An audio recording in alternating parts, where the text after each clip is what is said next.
Pick up your gear and open your chests. Throw on your armor and head out on a quest. Hey, hey, it's a brand new day. On the Sword Coast, your allies will help with blades and bows and magic as well. Hey, hey, heroes on their way. Fighting forever against overwhelming odds. Fighting together in favor of multiple gods. Idle champions of the forgotten realms. Idle champions, adventure never ends. Idle champions, get you all in there. Idle champions, you will say it again. Idle champions.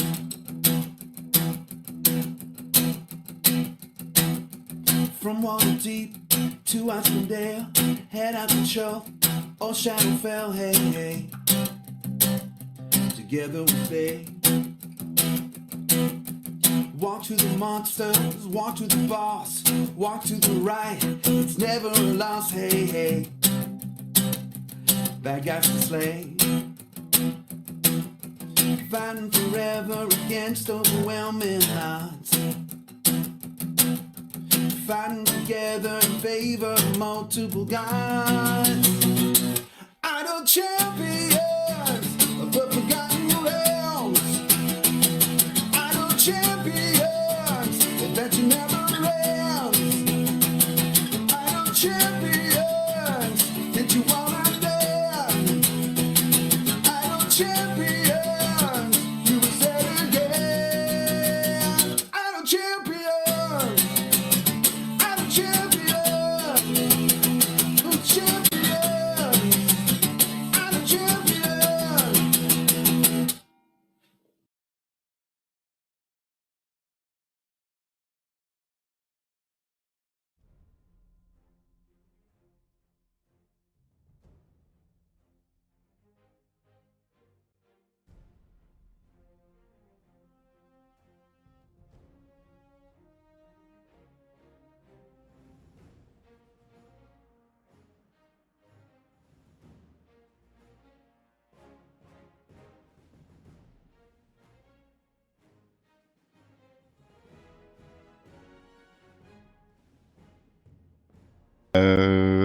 But they're going to be audio spoilers only. Wait, oh, hold on.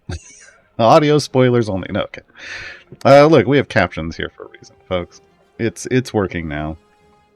Sometimes I have to kick the program that the audio runs through to make it work.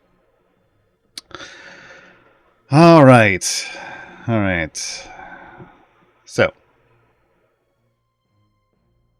double feature today, Acquisitions Incorporated and the C Team, which means we're covering 11 champions. And by we, I mean me.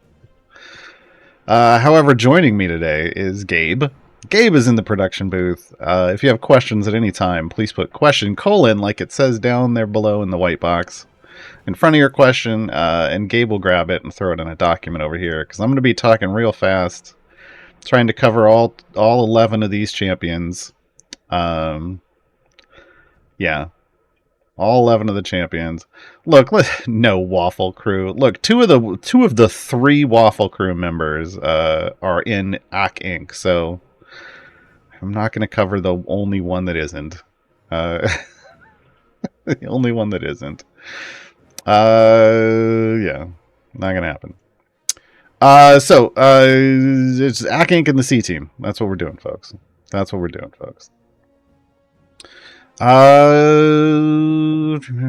Anything else going on? Yeah, no, that's what we're doing today. So if you have questions, fire away. I will answer them in the second half of the show. I do the tutorializing in the first half of the show. We'll have a short little break in the middle, a couple minutes, and then I'll come back and I'll do all the questions. All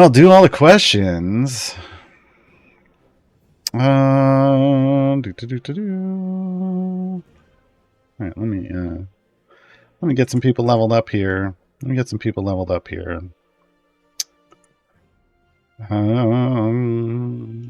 Folks, just because it's timely, there is a new blog up on the Codename Entertainment website. There was a pop-up in-game pointing you to it, but if you didn't see that pop-up because you were automating something, go read the blog. There's patron changes incoming. And there's a bajillion. I hesitate to call them feedback threads on the subreddit. But, you know, look, give your feedback constructively. Give your feedback constructively. Knowing that changes are going to happen and that your constructive feedback can help, can potentially help make those changes more accommodating for everybody. Yeah. Okay. All right. I think everything's ready to go. All right. Let's talk about Cthulhu, baby.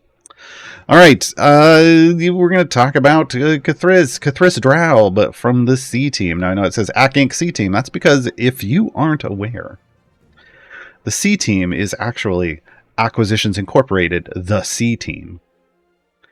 When it just says Acquisitions Incorporated or AC Inc., that's usually a reference that it's what is, I guess, unofficially referred to, or maybe even officially referred to as the A Team. Like they're the first team, the main team.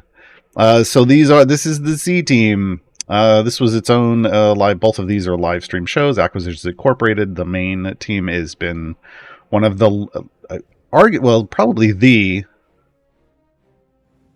longest running, continually running live stream D&D show. Well, it started off as a podcast, but you know, yeah. Did you know there was a D&D show on like public broadcasting that was before even Acquisitions Incorporated? But then it stopped. So, you know, AC Inc., folks. Anyway, the C Team was the later on show, was the spin-off, and it was fantastic. So we have characters. Let's talk about characters. Cthulhu, male, drow, which is an elf, of course. Warlock, chaotic neutral. Cthulhu is peer support. Peer support. That's what they do. They're just here to support you and help you live your best, darkest life. The magic base attack, Dissonant Whispers. They telepathically whisper a discordant melody that damages and slows a random enemy, right? And their ultimate, Tentacular Spectacular. We'll just get that out of the way. Now I can just move forward here. Let's get Tentacular Spectacular out of it. Summons a horde of tentacles across the battlefield that damages and slows enemies. Yeah, there they go. Yeah, they were there for a second. That's what they did. They damaged and slowed enemies. Let me turn all the speed functions off. Yeah. It's great. Who doesn't love a field full of tentacles? Hordes Person is the first ability. Now, when you're dealing with Acquisitions Incorporated, a lot of times there are abilities that are named after kind of their roles. Like, if you've ever, oh, I should have gotten this out first. Hold on. If you've ever read the Acquisitions Incorporated book, D&D book, why does that look like it's... I don't have a green screen going on. It just doesn't like it. Oh. I mean, it is a horrible mind flare, so I get why it doesn't like it. If you've ever read that, you'll know that there are like jobs inside Acquisitions Incorporated. It is a company. And Hordes Person is one of those jobs. So, it's probably haunted. Job is, yes. Reduces gold fine by 10%, but increases the damage of all champions by a much larger amount. Collect bonus coins to summon a demon. The demon's name, canonically, is Grave of Men, which is just awesome. Summon a demon that massively buffs the damage of your lowest damage champion for 30 seconds. Okay, and there's a little tracker for how long it takes to summon the demon. Now, the cool thing about this Hordes Person ability, I know there's a trade-off. You're losing 10% of your income, but at a certain point, that doesn't matter. At a certain point, you make plenty of money. the cool thing about the demon is when it says it buffs your lowest damage dealer, it effectively, for all intents and purposes, makes their damage equal to, or sometimes slightly better than, your primary DPS, effectively creating the only functional dual DPS system, like formation in Idle Champions. So if this could potentially, and now it is, normally it buffs the damage of your lowest damage champion, you can build a formation to target it to a specific person. And there's a lot of fun that can happen if you make it target a multi-hit attacker and then it pops off while you're trying to kill a segmented health enemy. Like, that's fantastic. Like armored bosses, suddenly you have 2 DPS chunking through it. It can be pretty great. All right. Unseen Encouragement. This is the primary buff, though. Increases damage of the champions furthest from K'thriss by an amount. Now, when it says furthest, here in Idle Champions, there's 3 different terms that could be used. There's farther, further, and forther. Further here, though, refers to distance from, via adjacencies, distance from where you've placed them. It does not mean jumping a gap in a formation. It's going to count round the outside. So 1, 2, 3, 4, 1, 2, 3, 4, 1, 2, 3, 4. Môrgæn and Strix, as you can see from the arrows, are the furthest. So you can situate and decide, you have to place K'thriss in a place where he's going to be buffing your DPS. The little arrows help quite a bit, as you can see. Okay. So just know that that's how you have to place K'thriss. In their default situation, there's ways to change this, but I like to go with the defaults in most cases. Specialization, we can either go Efficient Bookkeeping or Velvet Touch. Efficient Bookkeeping reduces the number of coins required to summon Grave of Men by 25. So you get that damage boost, that double DPS situation, you get that more often, which is great.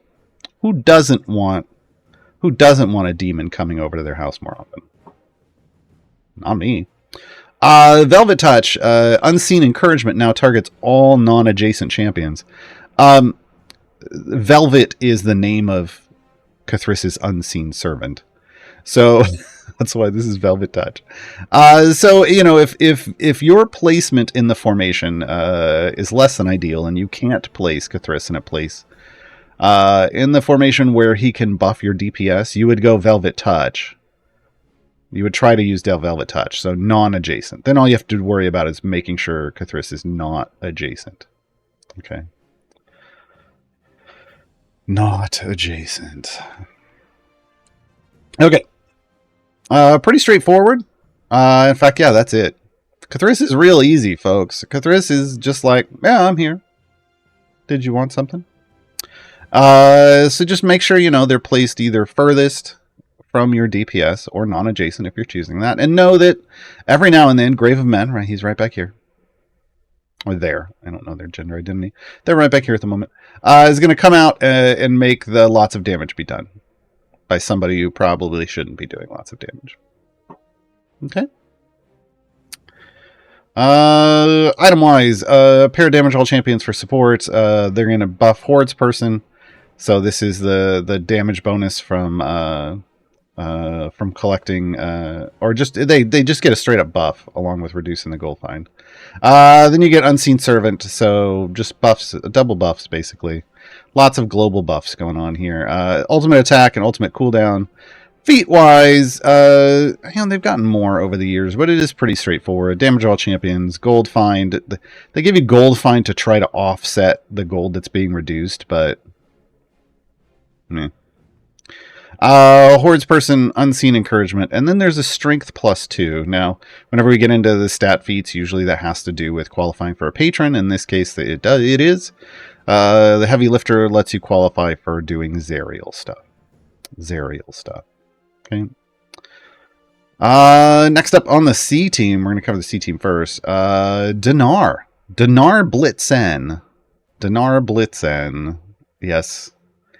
Yes, it's a Christmas joke, folks. Male Dragonborn Paladin. Chaotic good. They do healing support and a gold find. And they're pretty good. They're pretty good. Their base attack is not melee, as might be expected from the giant toothed blade here. No, instead it's magical. They're commanding like a paladin would. Donaar targets a random enemy, casting a random command on them and doing a small amount of psychic damage. There are a variety of commands. I don't have them all memorized, but I can pull them up. One of the commands is going to make an enemy run away. It's, flee, basically. These are the basic D&D commands, or the basic way a lot of people use D&D commands. You get a one-word command. So flee, it's going to make it run away, and it takes 100% more damage for 10 seconds. Fear, the target has a 50% chance to miss any attack they make for the next 5 seconds. Hold, that basically means the target's stunned for 3 seconds. And then drop your stuff. The target drops 50% more gold when it dies. That last one, drop your stuff, is what we call a sticky debuff, which means once it applies, it is there even if you remove Donaar from the formation, which is something that's good to know if you're ever going to do a Zaka farming. There you go.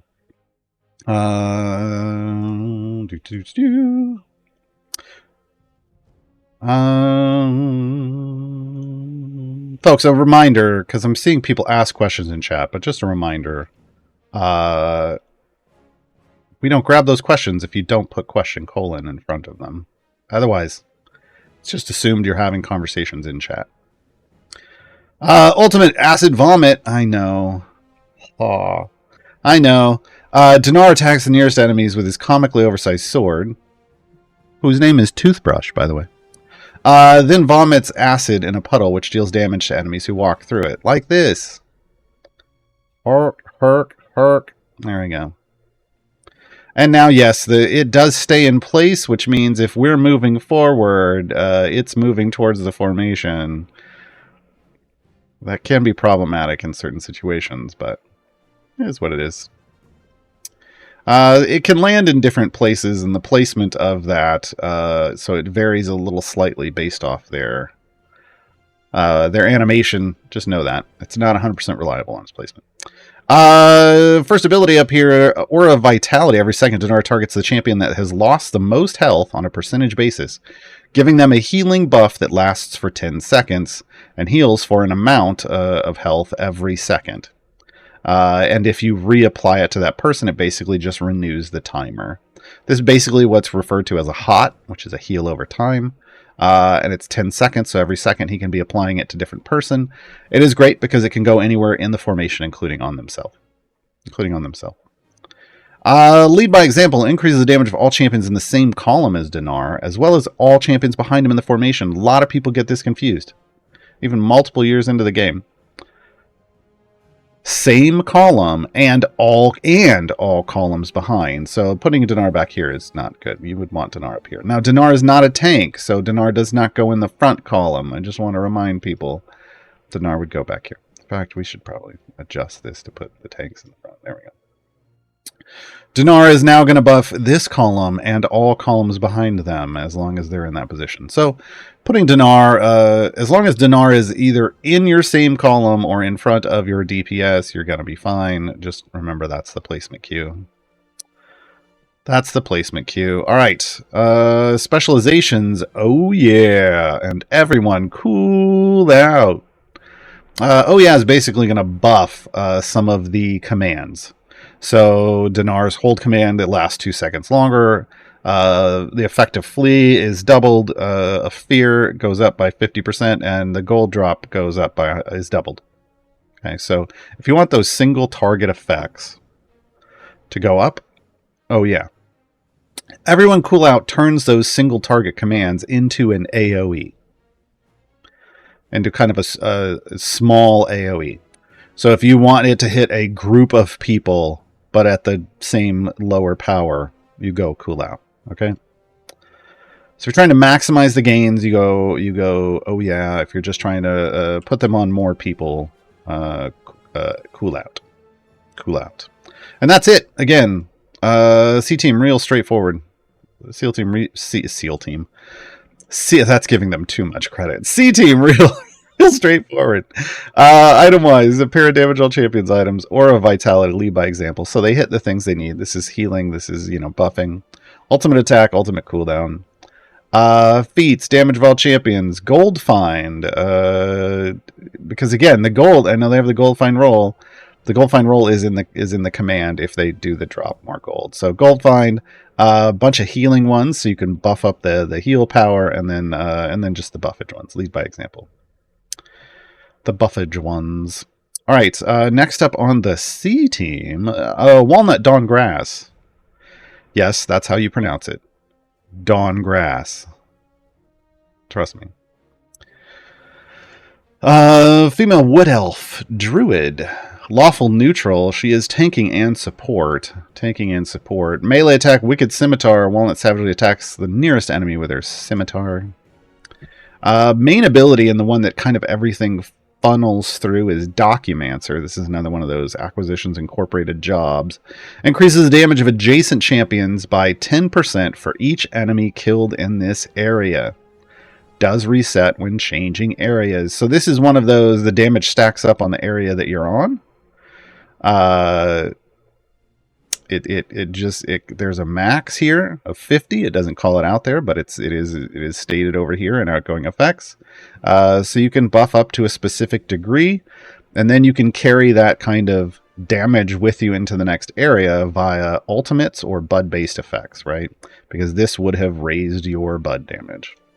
It's not bud spiking per se, but it is a way to raise your bud damage and carry things through, right? Job's done. Adds a % bonus to Documancer for 30 seconds when completing a quest or entering a completed area. So again, if I complete the kill quest, I'm going to get a buff for 30 seconds. That could go on top of potentially Documancer. Again, another way to raise your damage. Walnut is most effective when paired with somebody who's doing bud-based damage, or if you're actively using ultimates to destroy things. In her current situation, yeah. Wolf Nut. This is kind of her tanking ability. Walnut uses Wild Shape to turn into a wolf only when they're under attack. So right now, she is not necessarily a tank. She is just a support character because she is in her normal form. Once she's attacked, she will become a wolf. She gets some temp HP for each enemy on the screen at the time of the transformation. Ignore that part. It doesn't mean anything, really. But just know that there are effects when she is in wolf nut form. So contractual obligation increases the health of other champions by 12.5% of Walnut's maximum health. That's constant. But once she turns into a wolf, you get the 25%, which is usually what you see on a tank. So she does transform from support to tank. Pin pause. This increases effective Documancer by a % for every 2 seconds that Walnut is in wolf form. So the longer she is tanking, the more buffing she's going to be doing. This is her version of a ramping buff for tanks as enemies are beating on them. Buff decreases every 4 seconds while Walnut is not in wolf form. So we don't have any of that because we're not anywhere that we would be taking damage. But if we can come over here, I mean, we died on 10, so hopefully Walnut will take some damage. You'll see her transform into the Wolf Nut. Wolf Nut? Come on. Come on. Nope. Just destroyed him. Never mind. I don't know what I was thinking. Walnut has a couple different specialization choices, so this is the first specialization path. It has to do with Documancer stuff for the first one. Extended warranty, sign and date, or screw it. Basically, you can buff up or not buff Documancer based off placement, based off how you're placing your champion. So extended warranty Documancer now applies to all champions within 2 slots of Walnut. Is buffed by 100%. Remember, she only buffs adjacent champions otherwise. So you either have to have the DPS right next to her or pick extended warranty to extend it within 2 slots of her. Not 2 columns. 2 adjacent slots. Okay. Sun and Date Documancer now applies to all champions in the top or bottom slots, so very specific. And that's of each column, and it's buffed by 200%. So this is the biggest buff, which tells you that what you want to do if you're using Walnut is place your DPS in the top or bottom column of any column. Distance doesn't matter, any column, top or bottom, because that's the bigger buff to Documancer. Okay. And then on Screw It as well, Documancer applies to everyone. It doesn't get a buff. It's normal Documancer. So double damage, triple damage, or just keep it like it is, but it applies everywhere. Whatever's going to work best for your situation is what you want to go with, because there are times when you could use any of these. It is very formation dependent. As is her second specialization choice. This is an affiliation bonus, effectively, in a way. Cosigners or temporary alliance. Cosigners is if you're using the C team. That's it. Are you using the C team? Because it's going to buff each target of Documancer buffed by 500% for each of the buffs also affecting the target. Cthulhu's buff, Donaar's buff, and Rosie's buff. So you're getting bonus damage. You're getting bonus damage from cosigners if you're using C team members. Temporary alliance is the effect of Documancer is increased by, so if it could even just be one C team member. You could just have Donaar in and Walnut, and then this becomes the better option because of well, it becomes a good option at 500%. And the one you're going to face, compare this one to. Temporary alliance is the effect of Documancer is increased by 100% for each champion in the formation with an affiliation other than the C team. Now, that includes Acquisitions Incorporated, which means you're getting into a fight about, well, which one's bigger? It's still this one over here. Because we're using multiple C team members, it would still be cosigners because it's 500% for each of those buffs, and we have all three of them. So, yeah. So it kind of depends on what's going on in this situation. She's going to give us a big buff via cosigners. All right. The folks talking about Walnut's gender identity. She's a female. It's right here, folks. It's right here. What someone looks like means absolutely nothing. Let's just get that away real quick. Her gender is listed right here.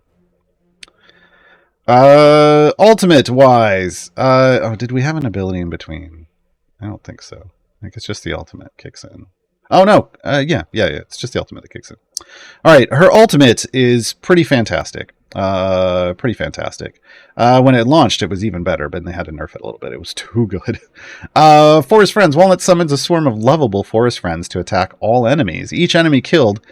There are two different effects here. Each enemy killed heals the party by 10% of their max health.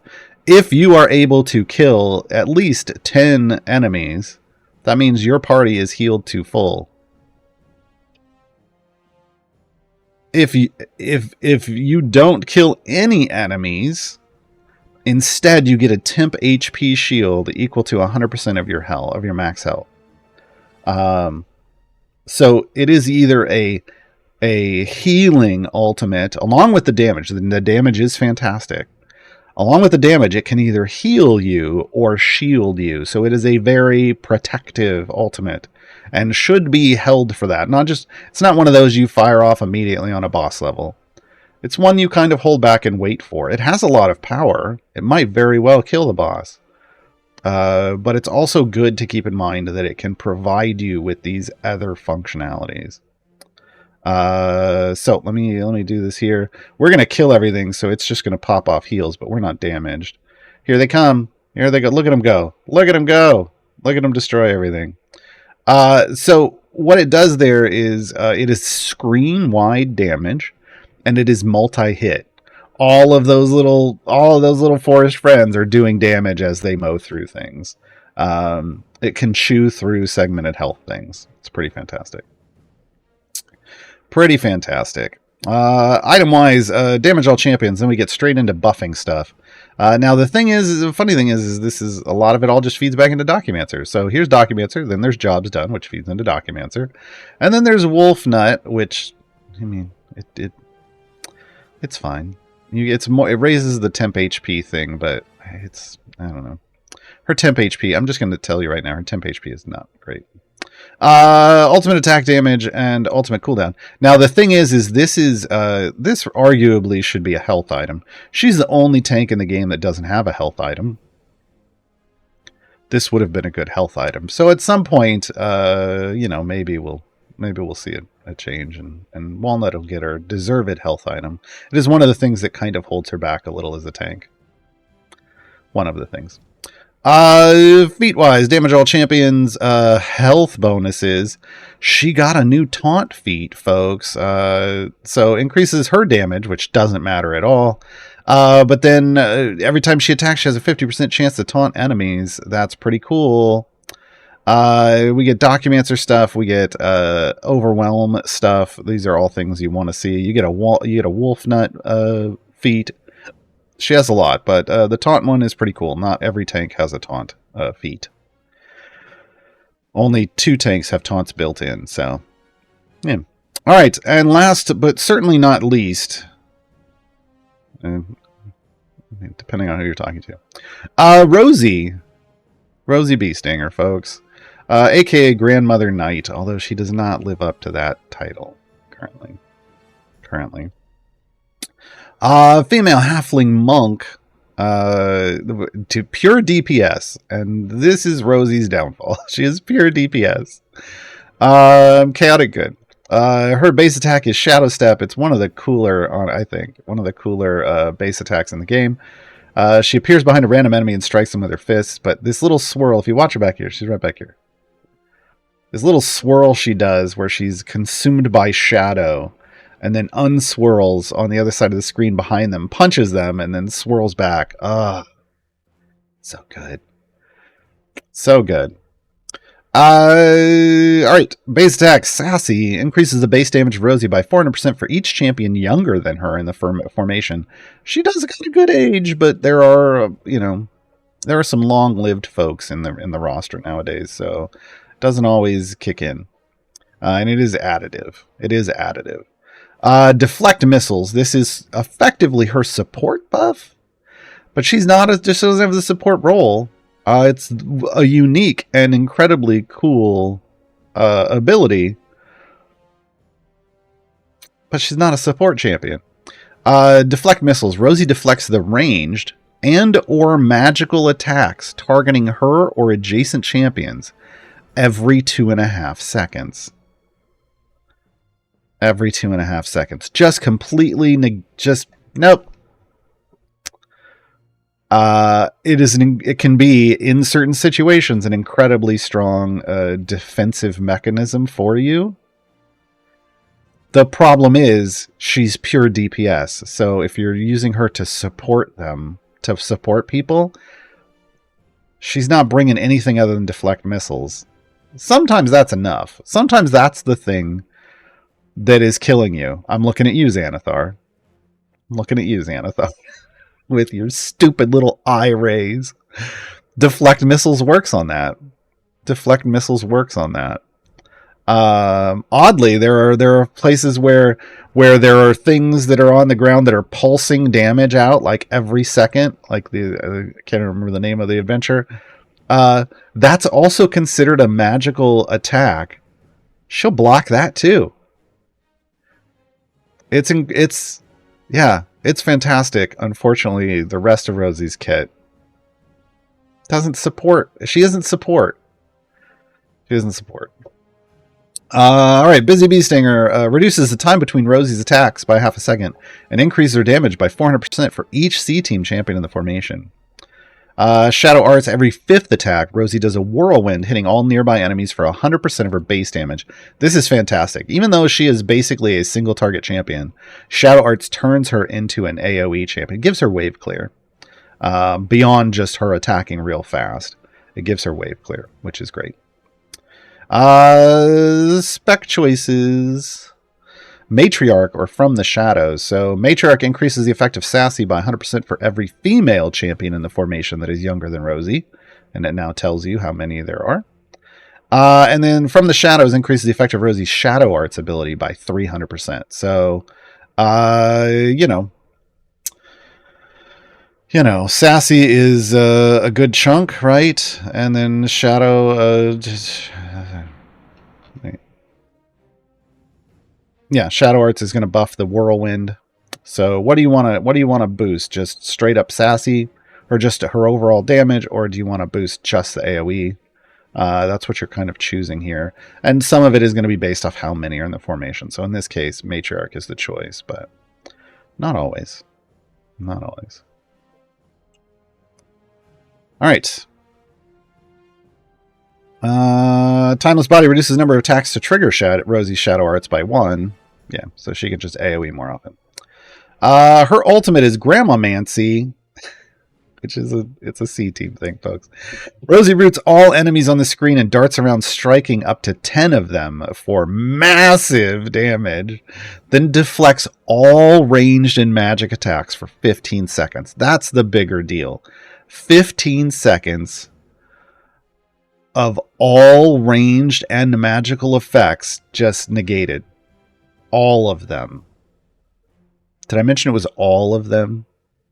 It's all of them. Absolutely fantastic effect. Again, a super fantastic support effect for a support champion. Oh, wait. Oh, wait. She's not. Her damage, folks. Rosie gets a lot of criticism.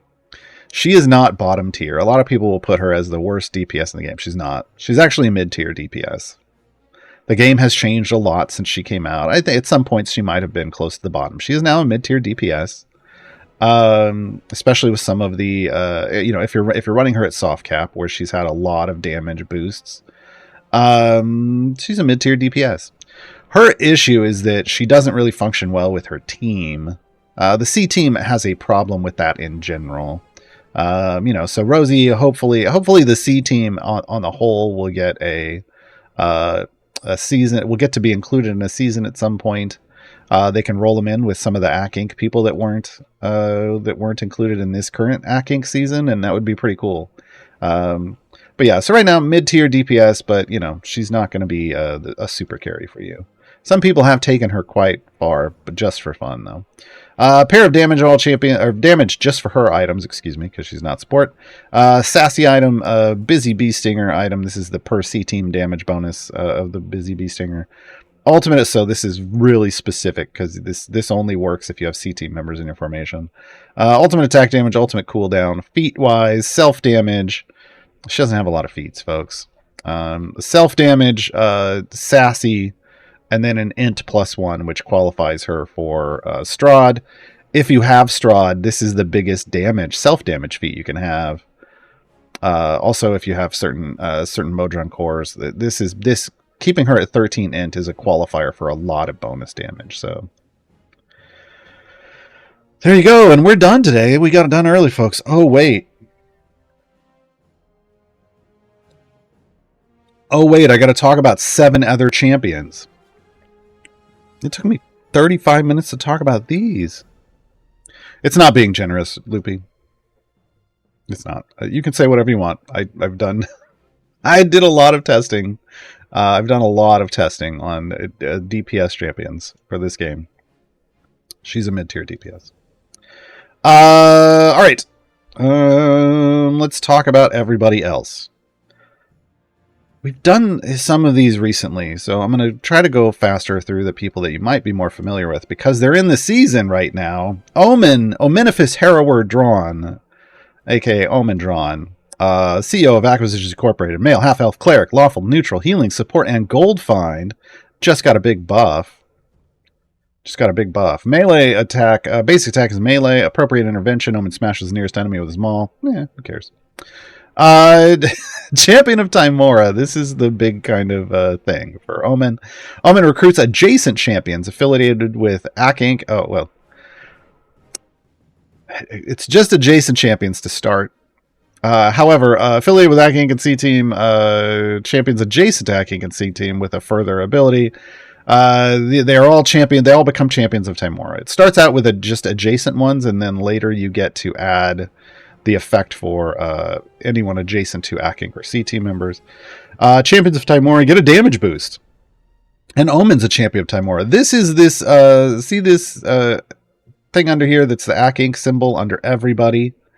That means you're a champion of Tymora. That means you're a champion of Tymora.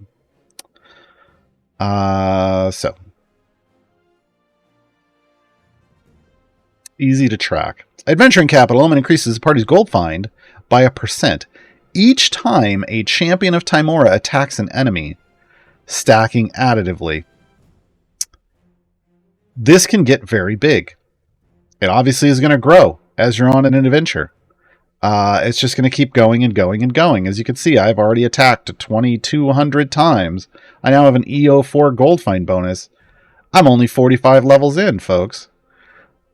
Adventuring capital can be very big as long as Omin is in from the start and you're making as many people as possible, hopefully everyone, a champion of Tymora. If you've got some attack speed boosts in there to make it better, even better.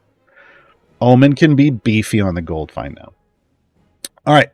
Known associates champions, so this is the thing that spreads it. Champions who are affiliated with Akink and the C team also are champions of Tymora and recruit champions adjacent to them as well. Sprinkling those throughout a formation is what helps you to get an entire formation as a champion of Tymora. Light of Tymora, champions of Tymora are healed every second. That's why we have health popping off over everybody's head.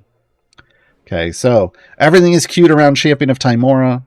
That's the key thing to remember. And Akink and C team members help spread champion of Tymora. Okay. Specializations, form ranks, favored friends, and long-term investments. I know there's been a lot of questions about these. It really comes down to math.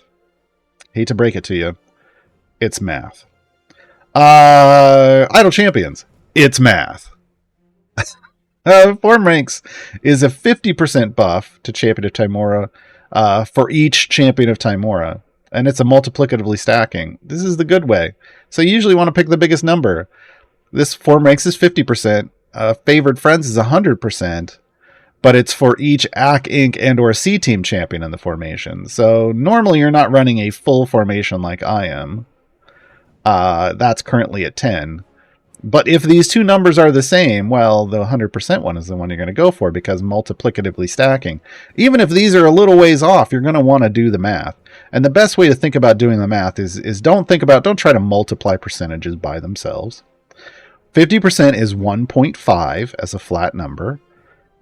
100% is 2 as a flat number. Multiply those numbers by themselves. Much easier. Whichever one comes out bigger is the winner.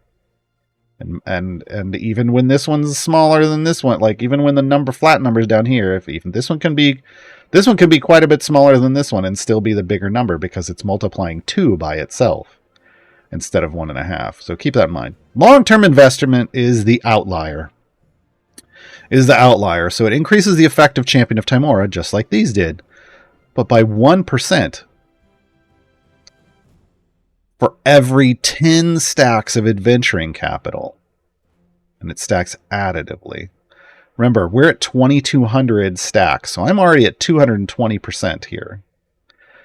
And I'm at the start of my run. If you are doing a very deep run, or are going to be going AFK and your champions are just going to be attacking a lot, long-term investments might be something to try out. What I would recommend is picking the bigger of these, which is going to be favored friends. And when you get to your wall, if you have one of these things, here, Potion of Specialization. If you have one of these, you can pop it and try out long-term investments and see if it becomes a bigger buff or not. Alternately, you can drag Omin, if you have a background party, you could drag Omin into one of your other background parties, then bring him back into your active party where you'll have to re-level him up and you could choose the other specialization. Yes, CNE knows that's a thing you can do. No, it's not intended, but yes, they have said they don't really think they're going to stop you from doing it. So just know there's a couple ways to change your specializations, and that's what you're going to want to do there. That's what you're going to want to do there. Man, we brought that up to them when this whole system was in alpha. And they're like, eh. It may reset his stacks. Yes, that's the downside. Not always. It depends. So sometimes stacks like that, it's a gamble. It might reset his stacks. Sometimes stacks like that are tied to the formation you're in, tied to the adventure. And if you take someone out and put them back in, they keep their stacks. Just know it's a gamble to do it that way. Just to know, messing with any kind of respecking is a gamble in this game. Just know that when you're dealing with stacks of things. Is that everything? I think that's everything. Oh no, well funded. I forgot. The effect of Champion of Tamora is increased by 20% for each order of magnitude of gold you have collected in the current adventure, stacking multiplicatively. That's a big deal because I'm in the E100. E96. I've got 96 stacks. That's an E9 buff to Champion of Tamora. Folks, I'm already at E18, and I'm only at level 52. Omin got big buffed. Omin's ultimates are Spirit Guardians. They explode every 2 seconds, and they damage in an AoE. And it buffs Champion of Tamora by an unknown amount. As long as there's a spirit on the screen, here's what they look like. See, you can tell when they're there. So just know that is a damage boosting effect as well as a damage dealing effect. Damage of all champions item, adventuring capital item, yes please. Champion of Tamora item, light of Tamora item, that's the heal. Ultimate attack damage, ultimate cooldown. Feat wise, damage all champions, gold find. Champion of Tamora, yes please. Adventuring capital, sure. Light of Tamora heal. You get the well-funded, so if you've gotten a lot of gold, you might want to throw this one in. Again, that's a nice big buff. Specializations, 80%. I should be using some of these instead of some of these. Why do I have... That one needs to be here. Yeah, some of those are arguably, I could choose different numbers, but... Math, folks, math. So a lot of good specialists. I've got a lot of good feats nowadays. Newest champion to come to the game from AK Inc. is Certainty Drawn, Omin's daughter. We'll talk about her. I said I was going to do the season ones first, but I lied. Female, half elf, half Aasimar. So, however that works. Wizard Bard, neutral good, support gold find. Uses her Uncle Jim's magic missile to attack. Ultimate attack is airship. It is interesting. I'm just going to leave it at that. A barrage of fire for certainties and large toy airship flings up to 10 enemies off the screen. If you do this, I mean, it sounds like it's designed for a boss level, but honestly, if you do this on a boss level, sometimes it screws up the boss level and won't let you move forward. Just gonna be straight up with you. It does. We've always had that issue. There it goes. We've always had that issue with things that remove 10 enemies. Maybe one day they'll fix it. Abilities, Secretarian's Advice. Certainty increases damage of champions in the column in front of her by 1%. So there's her placement cue. She's buffing the column in front. Financing round. Certainty increases the effect of Secretarian's Advice and your gold find by 1% for each level on AK Inc. or C-Team champions in the formation, stacking additively. This is one of those that gets better the further you get in the game and the more you can level up champions. Does cap at 1,000 levels after their last upgrade. Last upgrade is this down here, this circle with a line through it. So if I were to unlock upgrades by changing this button to like X100, I could go 1,000 levels up. It would keep increasing. Financing rounds. Okay, so it's really about gold find. Are you able to level up people a lot? We're going to buff your damage and your gold find on that, which is just it's a double whammy that's pretty fantastic. Dad and Uncle Jim, to be clear, this is Uncle Jim in quotes. Just good friends of the dad get called Uncle in the US sometimes. Certainty helps her father Omin by increasing the damage of Tamora, champions of Tamora adjacent to her, and she helps her. So you want to place her next to your DPS effectively, and in the column behind them. That's what it's telling you. If you have her dad in the formation, and she helps her Uncle Jim by increasing his damage by 200% due to royalty payments for using his spell. It's great. The flavor text there is great. All right, best and brightest versus smooth negotiators. When you get this specialization choice, You have no idea why you're picking it.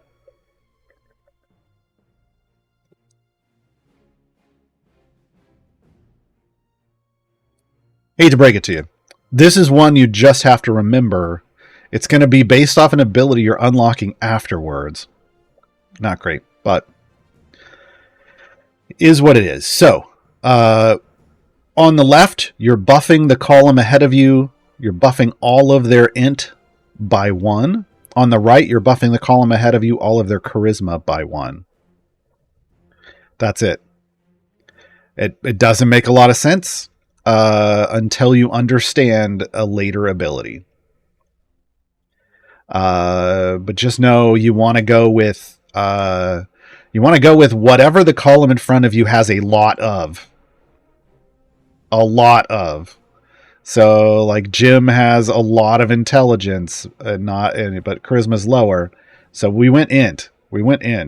Donaar, oh, he's not a smart boy. He had low int and high charisma. We kind of have a mixed column, so this wasn't the best. This isn't the best layout for this. And then 16 int. So we're going for a lot of. You want a lot of that stat in the column in front of you.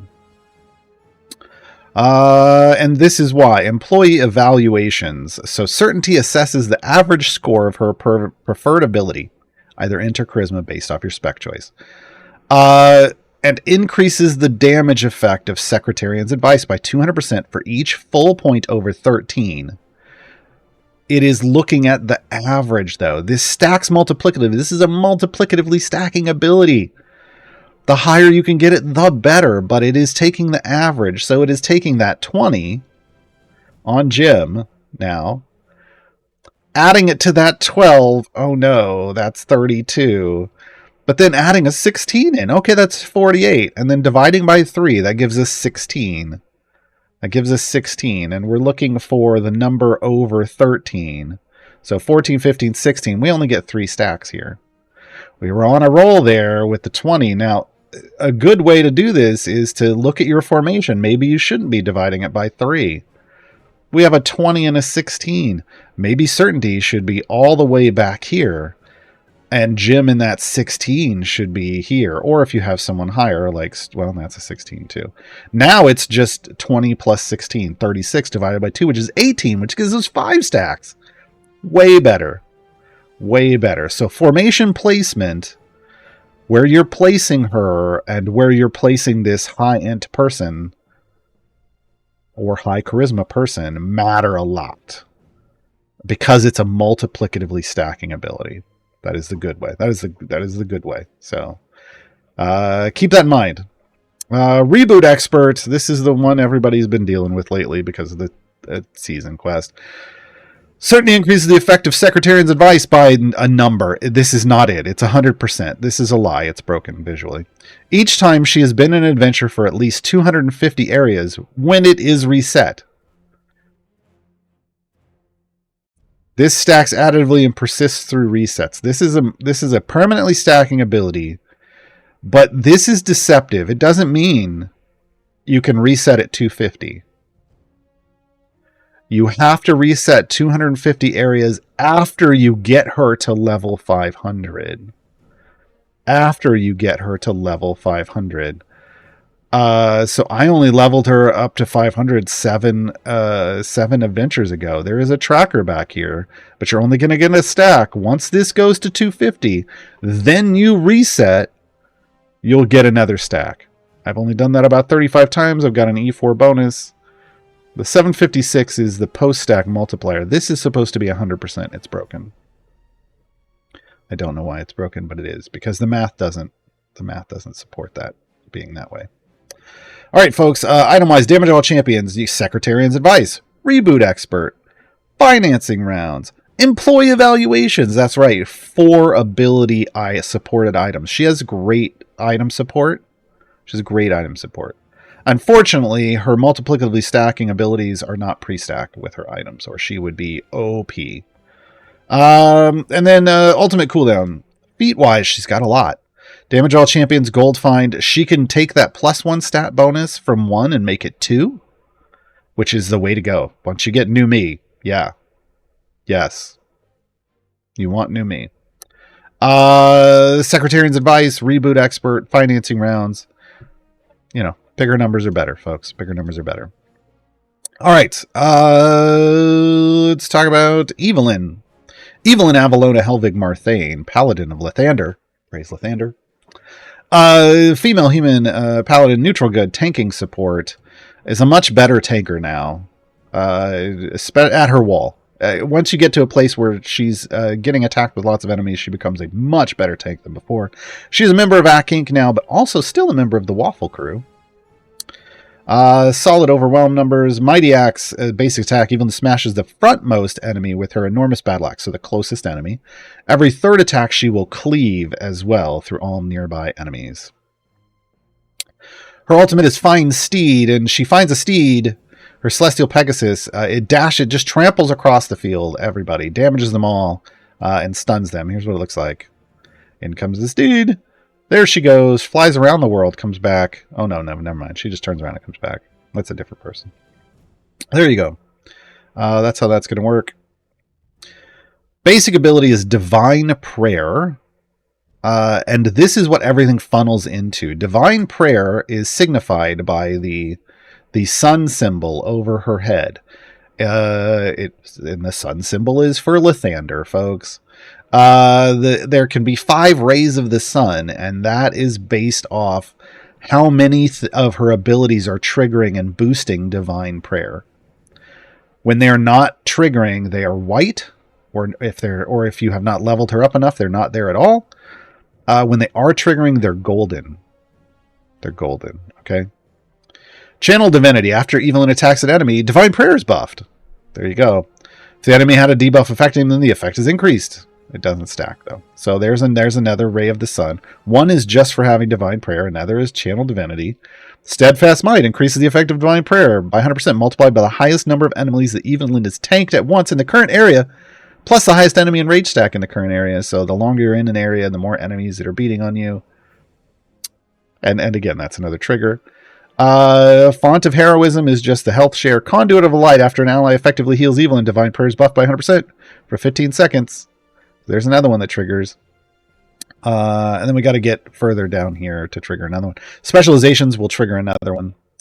Lathander's Grace is a new ability. Every champion in the formation grants Evelyn grace stacks for every 100 levels above their last unlockable upgrade that they are leveled. So again, something that delivers when you are on a more established account with more gold, and you can level up past the soft cap.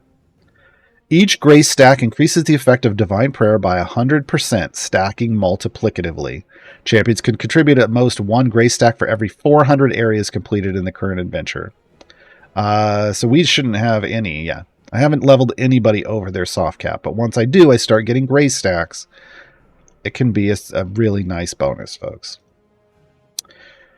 Spec choices. We got a third one added with the recent rework. We still have Mom Arm, aka Fighting Style Protection, Compel Duel, and Lathander's allies. So Mom Arm is after any of her friends is attacked by an enemy. Doesn't have to be the tank.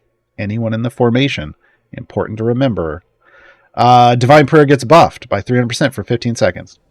Compel Duel. After Evelyn attacks an enemy that has recently attacked her, Divine Prayer is buffed by 300% for 15 seconds. So Compel Duel is for solo tanking.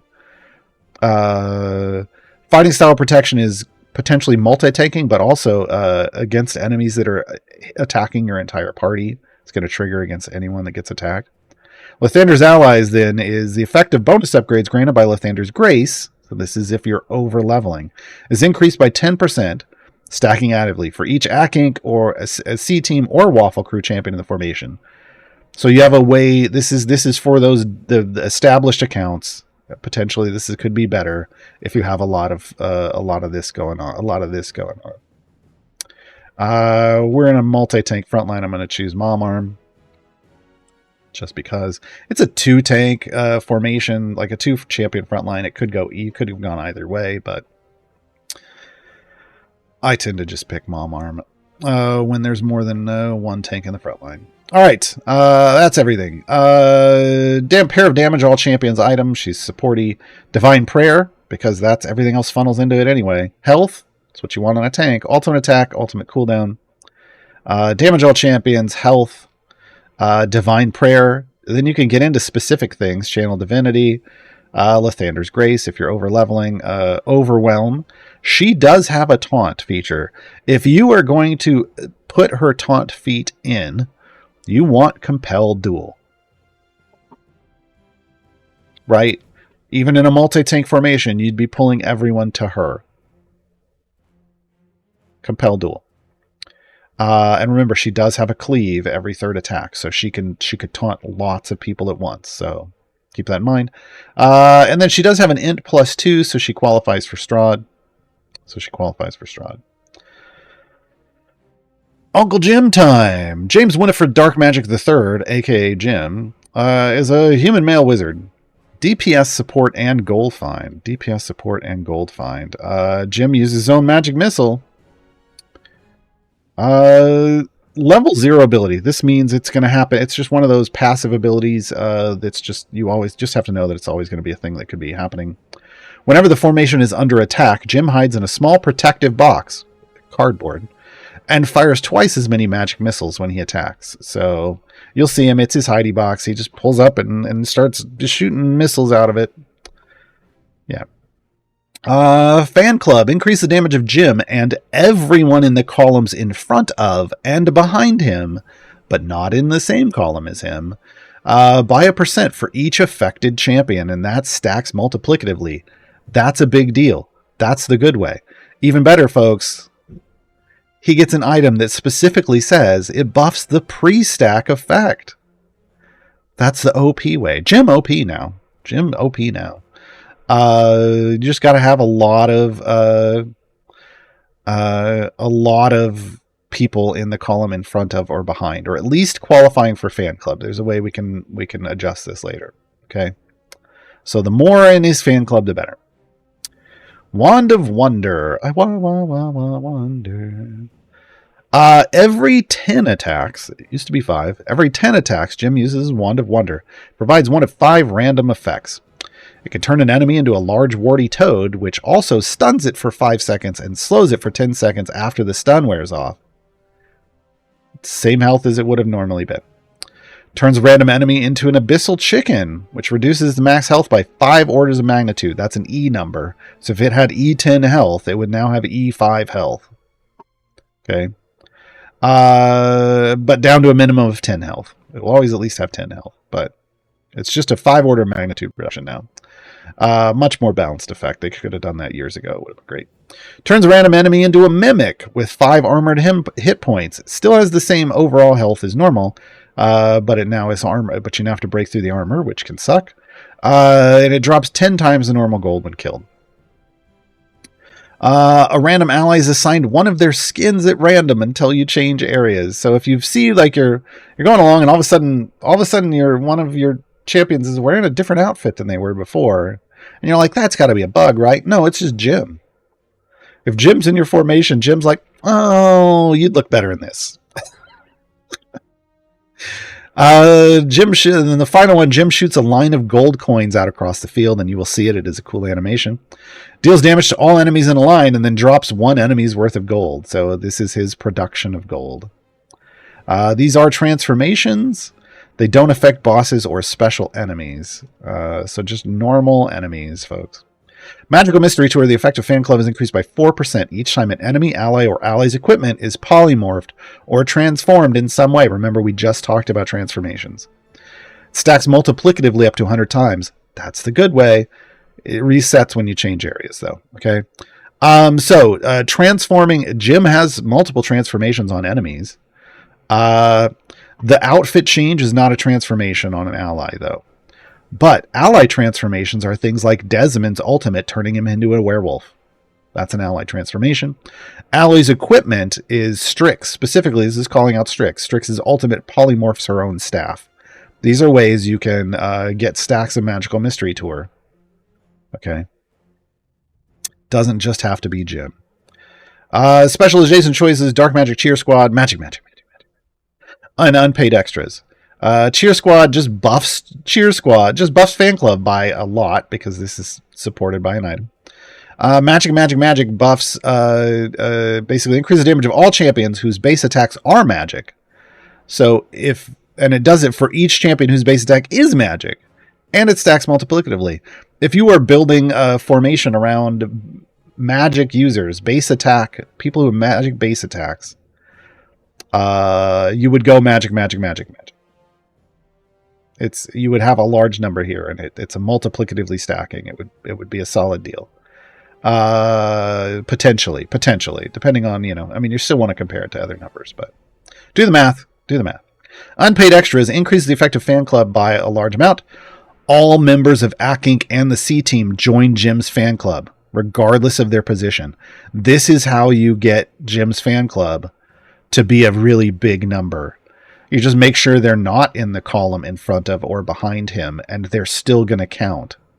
In this case, we're doing this one because, again, that is a multiplicatively stacking feature. So we want as many people in that as possible. Fashion Week. The effective fan club is increased by 200% for each champion with a non-base skin equipped in the formation, stacking additively. Here's the thing. Jim's changing their skins. So you can set this up and choose skins, but even if you don't own a skin on a champion, if Jim targets them for a outfit change, they will change to a skin that exists in the game, and it will work for Fashion Week. Okay, so item-wise, damage all champions. Again, the pre-stack item. This is the big item. This is the one you want gilded and with lots of item levels on. Magical Mystery Tour, specializations, then ultimate attack and ultimate cooldown. Oh, I forgot to... Everybody, I think, knows Jim's ultimate. Jim attacks all enemies with a showy shower of sparks and energizes his fan club for 15 seconds. So it's a buff. Here we go. Yay, fireworks! And we all know this sometimes sticks around way too long. Feat-wise, damage all champions, gold fine, self-damage, fan club, and it's pre-stack. So again, if you're... Why are those not... I've never changed these. These have to go in because they're pre-stack number multipliers. That's a must-have. Magical Mystery Tour, specializations... we can up his strength. He got a heavy lifter strength score. Again, that's for Zerial. Strix Bee Stinger, female tiefling sorcerer, chaotic good, DPS support, the Trash Witch. Fireball is the base attack. Magic. Strix throws a fireball at random, enemy dealing AoE damage.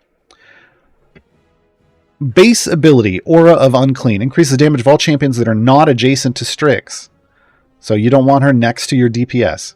Increases damage dealt by Strix also, if she's your DPS, for each champion affected. So you want to put her either, if she is support, you want to put her not adjacent to your DPS. If she's DPS, you want to put her away from as many people in the party as possible because that's going to buff her the most. So double things going on here depending on how you're using her. Haunted, increase the damage of all champions by 100% for every champion death in the formation while Strix is in it.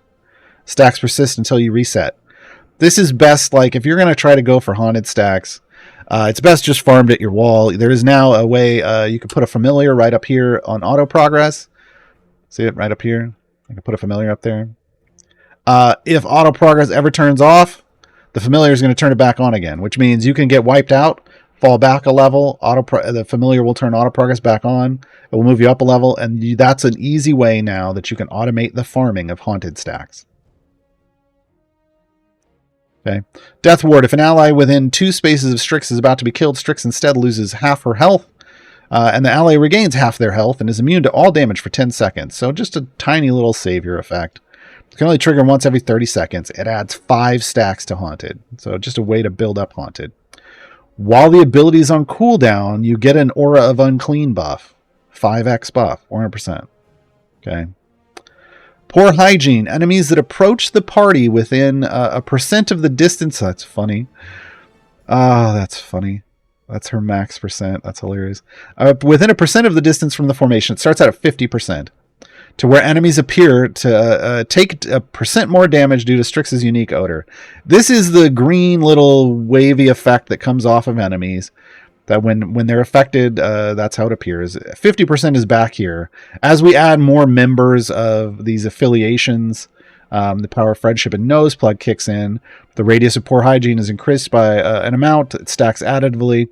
And the damage bonus is increased and applies multiplicatively. The damage bonus is increased by 400%, stacking multiplicatively for each other ACK Inc. C-Team or Waffle Crew champion of the formation. The distance is off the charts. But that's what you need to do to get it to affect everyone now. You can increase the range. That was not a thing you could do before. Olfactory fatigue, scent of brimstone, and smelly lunch are the spec choices. Olfactory fatigue, the base damage bonus effect of power of friendship and nose plugs increased by 100%. That's pretty great because remember, the power of friendship and nose plugs. Now I flew through that. It stacks multiplicatively. So that's a pre-stack bonus. That could be solid. That's where I'd be going here.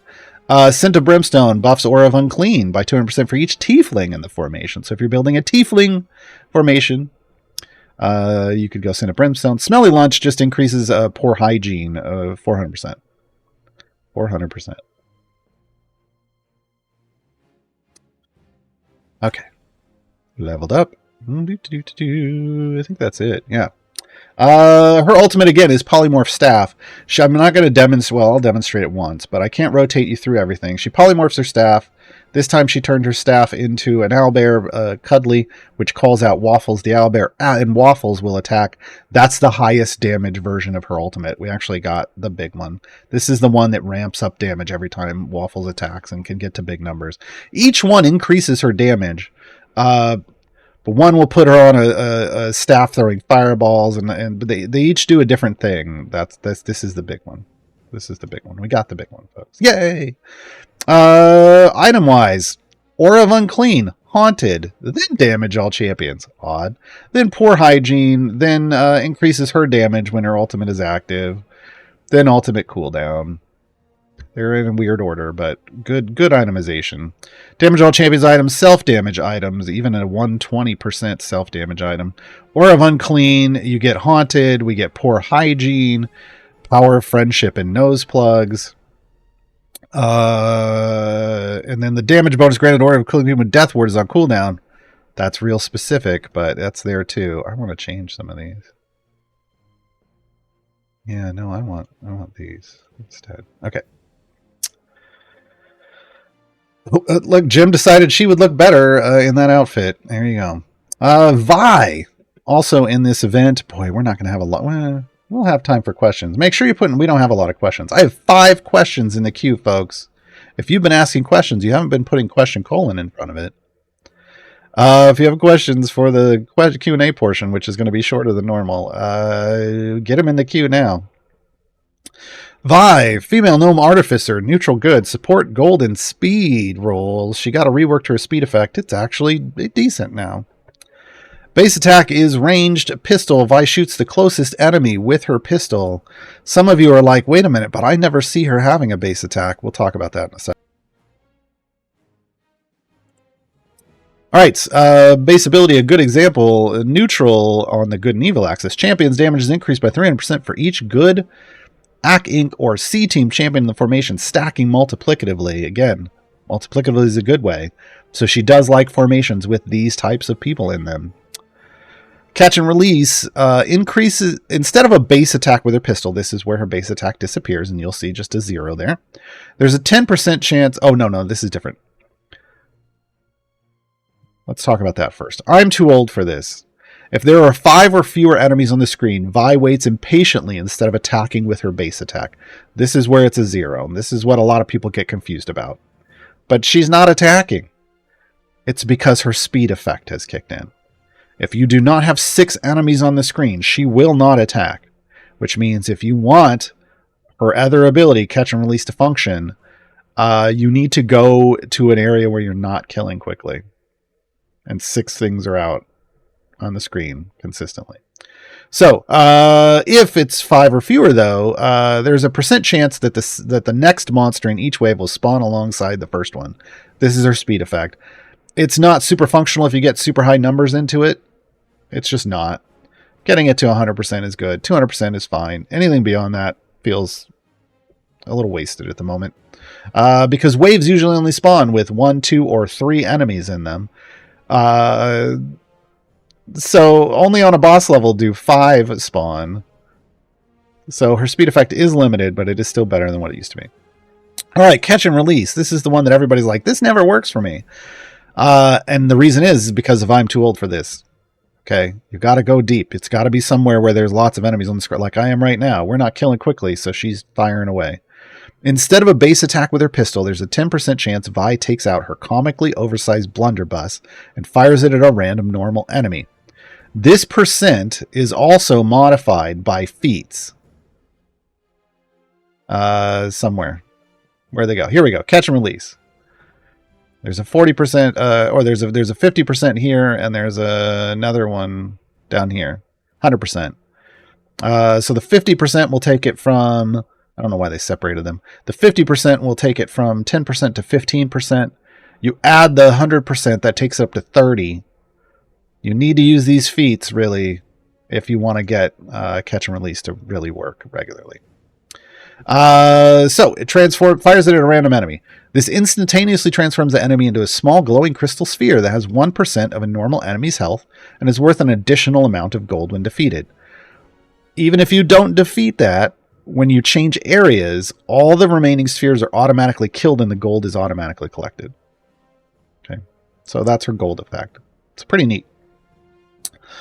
I can't get no satisfaction. This is the big deal now. Vi is super strong now. Vi is viable now.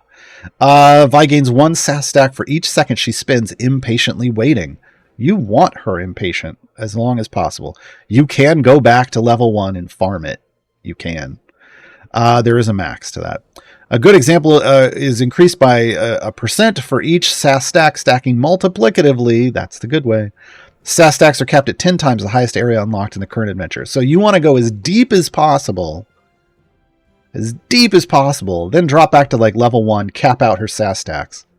And then move and then push again. Because she can add a lot of damage. When things max stacked multiplicatively, lots of damage. Lots of damage. Spec choices. So remember, a good example is only for neutral champions. Bless Their Hearts makes it for evil champions instead. Positive Reinforcement makes it for good champions instead. So depending on who your DPS is, you can pick a specialization. If it's not neutral, you can pick a specialization to make it affect them. Okay, so she is functional with any kind of team now. Nudge in the right direction. If they are neutral, you can triple good example. Okay.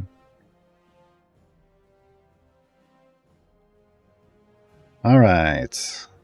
That's everything except her ultimate, and her ultimate has been a source of frustration for some people. It is Arcane Cannon. Is it? Where is it? Oh, she's not in the formation. I'm like, where is it? She's not in the formation.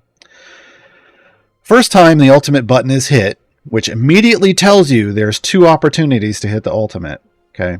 First time it's hit, a metal cockatrice appears next to her and starts dealing ultimate damage to the closest enemy every second for 30 seconds. The second time the button is hit, the cockatrice flies to the middle of a swarm of enemies and explodes, dealing 1000% ultimate damage to all enemies. This ultimate has its own timer. It is visual. Here we go. It is this little bar, green, or the little thing. It's filling up a pie, like a clock. There's 15 seconds, 30 seconds. Her things that require her to do something within 5 seconds are when the red portion comes up. When you see it go red, wait until maybe it's halfway through the red, a little more than halfway through the red. Halfway, there we go. It's red. I'm going to fill about halfway through the red. I'm going to hit the button when we get on the other level. This is with no speed potions going. Then it flies off and explodes. That will get you credit for her quests and her achievement. If you have speed potions going, the second you see red, hit the button. Okay, that's the best you can do. But that's how it works. It's technically, its best use case is if you're actively playing. Because you want it out doing ultimate damage for 29 seconds, and then you want to explode it on everybody. Okay. Exploded on everybody. Yeah. All right. Finally, a champion that was not in the rework, but it is part of Ack Inc. Môrgæn. Female, High Elf Ranger, Chaotic Neutral, Support Gold Find. The only member of Ack Inc. Omin is actually scared of. Actually scared of. Rapid Shot is the base deck. Môrgæn shoots an arrow at a random target, then quickly follows up with a second arrow. Ultimate is Customized Arrow. It basically does a bunch of different things. You can't see the difference. She just shoots it out. She does a bunch of different potential effects. You don't get to choose. It is completely a random, which means it's kind of it's either going to rip through all enemies it hits in a straight line, or it could explode on the enemy it hits, dealing AoE damage, or it could cause the enemy it hits to take damage over time. You don't get to choose. Just enjoy whatever you get. Enjoy the fact that it wasn't fired at you. Basic ability, or first ability, Double Tap. If Môrgæn's first arrow kills her target, the second arrow causes the enemy to drop a second set of gold. So? Most pointless ability in her kit. She's not a DPS. She's not killing anything. And when she is able to kill stuff, you don't care about that second set of gold. I will never understand this. There are situations you can make this functional, like with Cthulhu. If you set her up to be the Grave of Men person, then you can get some second worthwhile gold, but it's a lot of work for not a whole lot of reward. Paid up front. Môrgæn collects 25% of all gold dropped by enemies. That's usually where most people stop and go, well, she's not going to my formation. I understand. Just know she's taking your money, but she can put it to decent use. So in exchange, she increases the damage of adjacent champions by an amount increased by 5% for each order of magnitude gold that Môrgæn has collected. The collected gold count persists through resets. So this is a permanent stacking ability, but that doesn't mean you just have her in your formation all the time to ramp it up. She's only ever going to significantly increase it because it's counting orders of magnitude. She's only ever going to get significant gains when she's in at the end of the formation or in an Azaka farm in a place where you're earning more gold than she's earned before. At any point, if I'm earning less than E325 gold, which is a lot, which is pretty much anything I do in the game at this point, she's not collecting anything that means anything and won't. So just know you put her in at your highest peak of gold find, let her soak up some gold for 15, 20 seconds, then bring her out, and she's good. As you can see, it's, even at E325, which is up there, I'm only at like 16-25% bonus. Because this is an additively stacking thing. When she gets a rework, maybe they'll make that a little bit better. Friends and Wealth. This increases damage of champions of all champions by 100% for each gold find champion in the formation. And this is why she has the gold find role. She doesn't give you gold. She takes it. But they make Friends and Wealth at least default to 100% by giving her the gold find role. That's what's going on there. Specialization choices. She is one of the most flexible placed champions in the game, and you do that based off her specialization choices. So these specialization choices, you're going to get to choose. You get to choose twice, and it's from these four. It's going to change her placement. You pick the two that are going to work best for you. So Fine As Is, paid up front, continues to apply only to adjacent champions. Keep Your Distance, paid up front, now only applies to non-adjacent champions. Monster Fodder, paid up front, now only applies to champions in front of Môrgæn. Oh, no, she has 3 spec choices. God, I threw up. This is where you're placing her buff. So Monster Fodder, paid up front, now only applies to champions in front of Môrgæn. You're going to pick one of these. And then Stay Out of My Way, paid up front, now only applies to champions behind Môrgæn. I tend to find that Fine As It Is or Keep Your Distance is... I don't ever use these. But it depends on the situation, right? I'm going to leave it I'm going to make it Keep Your Distance, right?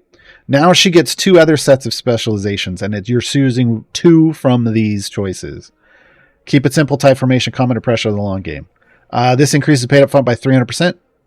This increases paid up front by 75% for each champion adjacent to her. So this is based off placement. I only have 2 champions. That would be 150%. Pointless. I would go keep it simple. Calm under pressure increases the effective paid up front by 20% for each enemy attacking a champion within 2 slots of Môrgæn, up to a max of 20 enemies. That means 400% max. This could have 6 people adjacent, which would be 450% max. This is how you figure out what to choose, right? This is 300% max. Then the long game increases the effective paid up front by 10% for every second that an enemy isn't killed, up to a max of 600 seconds. Resets when something dies. So this could max at 600%. So technically the long game and tight formation have the highest potential max. But how you're building your formation and what you're doing are going to determine what you choose. I know there's a lot of stuff going on there, but just know, highly specialized. She can give you some serious advantages. Well, she gives you solid advantages. She's not a super buffer, but the fact that you can specialize her for any situation can be really good when you're using her. When you're using her, that's everything. Yeah. Pair of damage all champions item, then paid up front, then friends and wealth, ultimate damage, ultimate attack, or ultimate cooldown. We get some default stuff in increased damage of all champions, paid up front, and friends and wealth. Just again, she's kind of the old guard, so really straightforward. That was 11 champions in an hour and 20 something minutes. That takes way too long. This is why we don't usually do 11 champions, folks. but I did it for you. We're going to take a short break while we hear an announcement from the wonderful V, and then we'll be right back, folks. Hey everyone, V-Muse here with Idle Champions, and it's that time again to let you know that Idle Champions Presents is returning with its latest series, Fatebreaker. Now you're going to want to tune in on October 16th at 10 a.m. Pacific on twitch.tv/CNEgames for episode 1 of this new series. Now you'll see some familiar faces as well as some new ones in this cast. B. Dave Walters returns as the Dungeon Master. Megan Kenrick also returns as Whittle. Mark Mir is coming back, but this time as Uriah. Nora Ibrahim is joining us as Nahara. Alicia Marie will be playing her new champion, the Laura, and Gina Darling is also showing off her champion, Jeng Sao. To add to the excitement, we also have some cool giveaways for you for everyone who's hanging out with us in the chat. Thanks to WizKids, we'll be giving away a D&D Icons of the Realms Adult Lunar Dragon to one lucky winner. This is open to US and Canada, Quebec excluded. Along with that, we'll also be giving away some goodies from Idle Champions. This winner will receive the Sigil and Synergy collection, which includes the Factions of Sigil bundle, Venture Casual Certainty theme pack, the Hands of Havoc Whittle and Venture Casual Donaar skin and feet packs, Flick at the Beetle and Psyche the Amethyst Pseudo-Dragon familiar packs, and this one is open to all. But hang on, we have a little bit more for you. Stick around and enter for a chance to win a $25 gift card thanks to the good people at Beetle & Grimm's Pandemonium Warehouse. This will be open to all for a chance to win and can be used at beetleandgrims.com by our winner. So don't forget to tune in October 16th at 10 a.m. Pacific for the premiere episode of Idle Champions Presents Fatebreaker. We'll see you in the chat on twitch.tv/CNEgames. And until then, take care everyone. Bye-bye.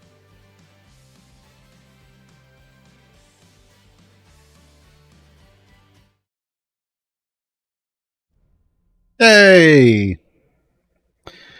Fun stuff coming back. Idle Champions Presents. If you don't know what Idle Champions Presents is, I'm wearing one of the shirts from the past one. This was from Trials of Mount Timon. Idle Champions Presents is a live play show. You can find more information up on the Codename Entertainment blog. Oh, and there will be more stuff coming in the near future.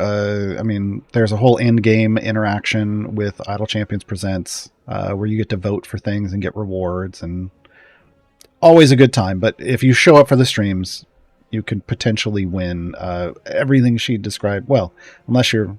There's a physical thing that you can only win in the US and Canada, except for Quebec. They know what they did. And then there's a digital thing that anyone can win. All right, we're going to go into questions. I'm going to see if I can find some questions that were on the topic today. and then we'll just do all the rest of the stuff. Trenamo, does Walnut's 30-second buff stack? I.e., if it takes you 3 seconds to clear a stage, could you have 10 stacks of buffs? Hold on. Are you talking about this one? No. I mean, once you finish the job, it just lasts for 30 seconds. Again, killing enemies in completed areas resets the duration to 30 seconds. It's not about... There's nothing there that would intimate that anything is stacking, and... No. It's just, it's a binary thing. Either you have the buff or you don't. Ikey, speaking of double affiliations, does Evelyn trigger ACK or C-Team abilities twice? No.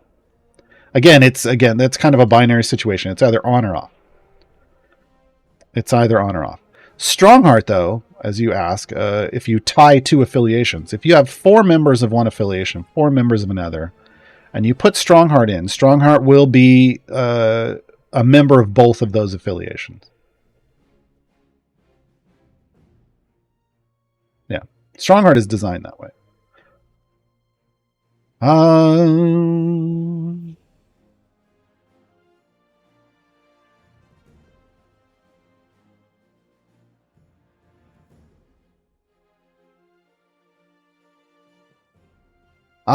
Okay, now I understand what's going on. Vince, can you explain again Evelyn's 5 rays of color? That's what threw me off, of color. Can they all get yellow and none white? Yes. So right now, she's got Grave of Men at the moment, unfortunately, but right now she has 3 yellow and 2 white. That means 2 of her Divine Prayer buffs have not triggered. Most likely because we're not close enough to a wall. One's going to be based off being attacked. And where they are tells you which one it is. So Divine Prayer is on. That's just the first ray. Channel Divinity is the second one, and that requires her to attack an enemy. Oh no, that's the first one. This is if she attacks an enemy. This is just the sun shows up. This is she attacks an enemy, which we're getting that one. Steadfast Might doesn't matter. Where's the next one? Conduit of Light is the heal. That one should be the middle. Did they change the order of these? Yeah, you have the ability to light up them, but now I'm not even sure. Because of her rework, that's going to be 1. Does she have all 5 abilities anymore? She might not. Channel Divinity is going to be 1. Buffs Divine Prayer. Steadfast Might. Increase effective. I feel like this one should be triggering. Currently isn't because she's not tanking anyone. So that would be the second ray. And the second ray is currently white. So it's not triggered. So that's going to be Steadfast Might. Okay. Conduit of Light. After she gets in heal, it would trigger. Well, she's always getting heal. That's the middle one. It is triggering. In this formation, she's always getting a heal. Lathander's Grace, that would be the 4th one. It is not triggering because we haven't overleveled anybody. And then the 5th one is her spec choice. So after she is attacked by an enemy, and she's not getting attacked. So, but that one is up. I don't know. They used to be all based off that, and it was all pretty much specific. You should be able to get them all golden. I haven't run a deep run with her to verify that, though.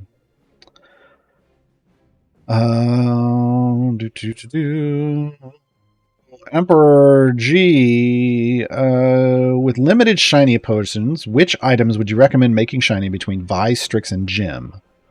Assuming all else is equal in terms of rarity and item level.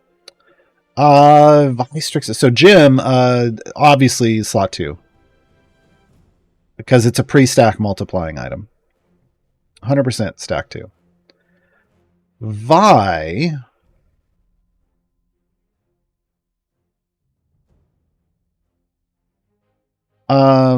if you want the speed effect to in like a super high speed effect, you would go I'm too old for this. But if you just want to boost damage, you would go good example. Yeah, you would go good example. And Strix.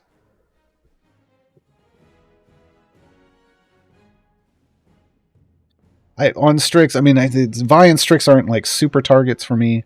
But I would probably go Aura of Unclean. I don't generally try to stack up a lot of Haunted, so I would probably go Aura of Unclean. It's got some nice stuff going on in it, so I would just try to give it as much as I could.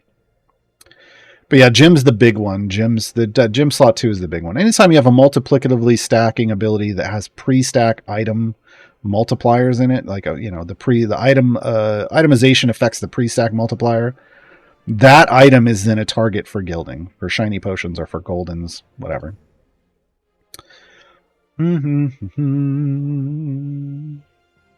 What else are we at? Anyone else that's on topic? Cyberhat, I have my main formation with Gym, Evelyn, Strix. Gym, Evelyn, Vi, Strix, Omin, and Certainty plus Walnut. What's a good champion to get even more DPS for Gym? That's an unanswerable question. For me, honestly, there are so many champions who would be good. Ultimately, the answer is whatever the best buffer is, along with everybody else that from your bench. And I can't answer that for you. You have to go to your wall and start making checks. Like, go to the point where you can't push anymore and they're pushing you back instead. Start swapping in other people and see. That's part of learning how to build a good formation, is learning who works best for you based off who you have and their current itemization and feat situation. Yeah. This isn't a game where everyone's champions are the exact same. Itemization affects so much that those are the kinds of things you have to learn to figure out on your own. People could give you answers that are like meta champions, but if they aren't itemized well, your non-meta champion may do way better. And that happens a lot in this community. People get advice and then they don't trust the advice they get. Don't trust asking people for advice anymore because that advice was garbage. Because the real advice is, it depends. And you kind of have to go figure that out. All right, I'm going to go back and just start doing all of the generalized questions. I will leave one of these for the end if we have time. It should be obvious which one. Phoenician Ultimatum. Is there a throw this team in the background and just let it run team that takes care of most of the season quests, like there was last season with Companions in the Hall? Sure. Did you want it? I mean, it's basically just you throw these 5 in. I mean, yeah. You throw these 5 in. I would try to target Jim as the DPS personally. But you could do it either just because of that pre-stack multiplier. But you could do Strix if you want to run Strix. The only thing I would add to this, obviously you fill in normally with like speed champions. What I would add is, well, if I remember correctly, some of these want higher numbers than normal. Let me see. No, you just need 5. Yeah, you just need 5. So the things that you're keeping an eye on are Magical Mystery Tour and Adventuring Capital. The 2 slowest ones to complete are going to be Adventuring Capital and Poor Hygiene. In the background, they're just not really going to move much, just so you know in advance. These have to be kind of active party things to really chew through them. But the others can happen in the background. And Jim's Magical Mystery Tour, if you add Desmond and you put Desmond in his I do my ultimate faster spec, he will transform into a werewolf more often and you'll gain more Magical Mystery Tour stacks. If you're going to throw, you're going to want, that would be the addition, I would say. Finn also has an ultimate, but hers is a longer cooldown, so I think you get the most use out of Desmond's. Beyond that, you can get more adventuring capital stacks by filling in with champions who are like Whittle, who is a speed champion and also speeds up your attack speed. That's going to help you fill adventuring capital stacks. So those kinds of things are suggestions. But I mean, even if you're just running the base 5, you're going to knock out a lot. They have so many of these bonus quests. Oh, these bonus quests. There's a part of me that just wants to stay right here and earn no more season XP. I am the great Cornholio. I feel like I have to have my shirt up for that, but I don't want to ruin the shirt. In a one-tank formation, which tank is best? See the aforementioned advice that I said about formation building. I don't know. Which is your best tank? You tell me. Itemization is going to help a lot. That being said, are there arguably some amazing tanks in the game? Yeah. Briv is super strong. Briv's in slot 5. Briv's arguably the strongest tank in the game. Currently.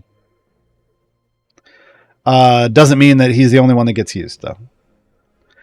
Itemization is going to help him a lot. But ultimately,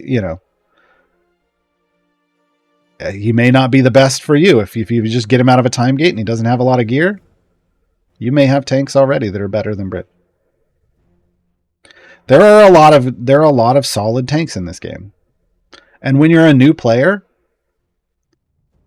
that's not the biggest part of the equation for you.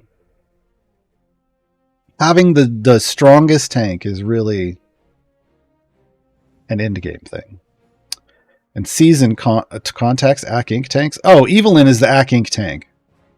I mean, Walnut can tank as part of the C team, but Evelyn is the only other. Evelyn's the only other tank in Acquisitions Incorporated. So you're only either having Evelyn or Walnut, and Evelyn then is the better of the two.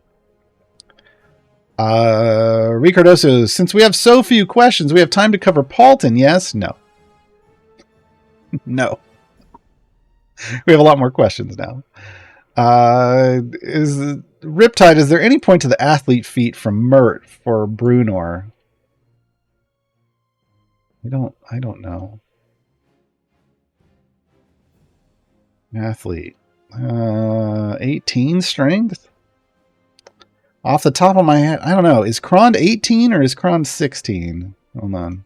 That's the answer. Survival of the fittest is 16, right? I don't use Krond. It is 16. So yeah, I don't know. Probably not. Early on when they were adding feats to champions, it was less about, oh, there's specific clear uses for this, and more just about, well, yeah, we'll just make feats of it. We're just going to fill in a bunch of feats. Secret says it qualifies him for like one variant. Well, there you go. Yeah, so probably not. Not yet. No Mercy Nerd. For Light of Xerxes formations, how does the middle NPC affect character formation abilities? It's effectively a blocker if you count it like a... Jeez. It's effectively a blocker if you're trying to spread things through it, like with Antreus. Or even Champion of Timora. It's not considered adjacent. It's not going to get it, and it can't spread it. So it can't spread effects. I haven't tested to see if it's... I don't think it's a gap. I don't think it's a gap like we have here between Cthulhu and Donaar. But to be honest, I think you can go adjacency through it. Like if you can get 2 adjacencies or better, you should be able to buff through it. That's how I set my formations up. Seems to work.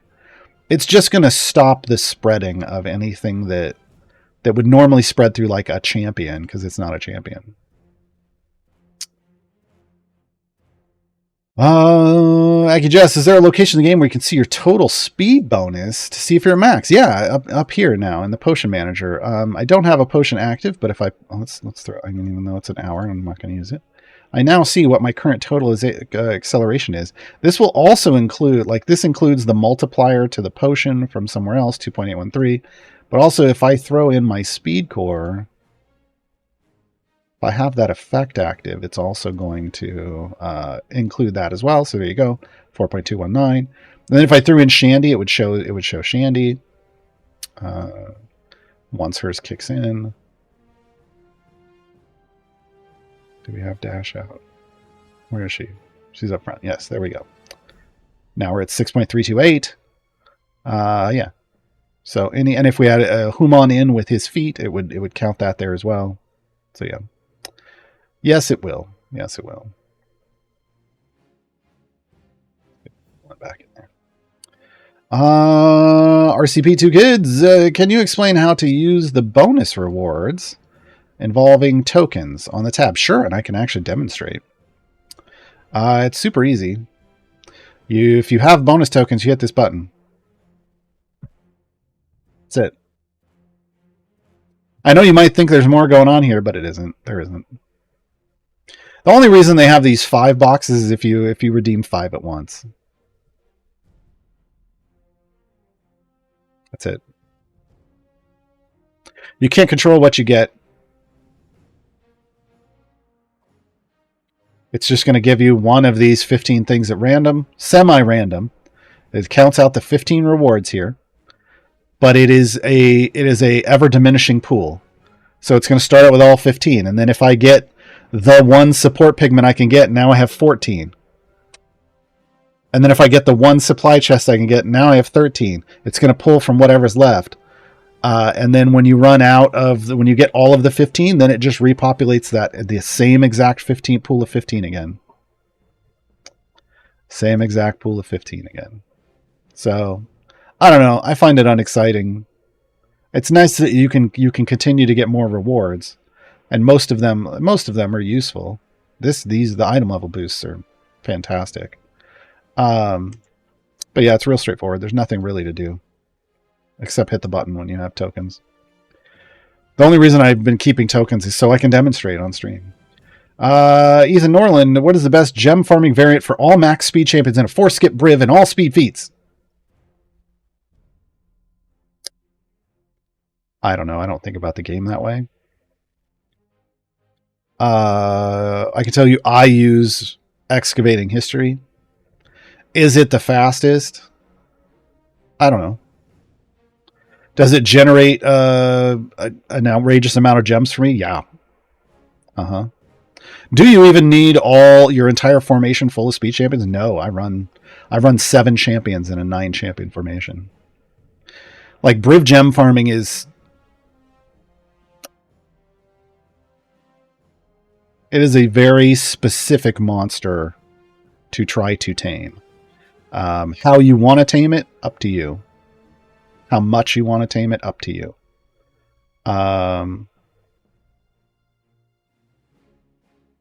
Yeah. I consider what I do good enough. Are there some that could probably go a little further? Sure. There are better people to ask than me for that. I earn enough for what I want to do in the game. And then I stopped there. D2 Crafty One, does Nahar ever figure out who she is, what she's doing, where she's going yet? I don't know. Find out on Idle Champions Presents Fate Breaker. Mr. Sash Mode, should I push as deep as possible on levels, or on some should I stop at completion? Yes. Yes.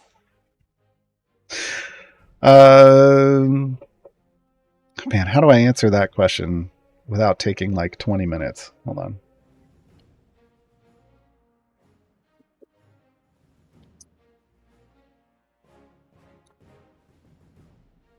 So there are some things that matter here. There is a difference between adventures and variants. Adventures are what I call these top level things, the basic storyline that you're playing through in these campaigns.